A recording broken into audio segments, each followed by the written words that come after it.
আসসালামু আলাইকুম মুসলমান ভাইরা। দেখুন, দুনিয়া যেদিন ধ্বংস হবে, সিংহায় ফু দিবে, ইসরাফিল আলাইহিস সালাম সিংহায় ফু দিবে, এইভাবেই দুনিয়া ধ্বংস হবে। কারণ আমরা এখন শেষ জামানায় পড়ে গেছি।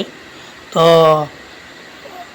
না আল্লাহ চায় তো কোন সময় হুকুম দিয়ে দেয় ইসরাফিল আলাইহিস সালামকে যে দুনিয়া ধ্বংসের জন্য। কারণ পাপাচার বেশি হয়ে গেছে দুনিয়াতে, দেখতেই পাচ্ছেন। অভাব অনটন, পাপাচার, সুদ ঘোষ বেশি হয়ে গেছে ভাই। সুদ প্রতিটা ঘরে ঘরে হয়েছে। তো আমরা সবাই সচেতন হই, 5 ওয়াক্ত নামাজ পড়ি, আল্লাহর কাছে কান্দাকাটি করে ক্ষমা চাই যে আল্লাহ, দুনিয়া ধ্বংসটা যেন আমরা বেঁচে থাকতে না দেখি। তো সেইভাবে আমরা চলি।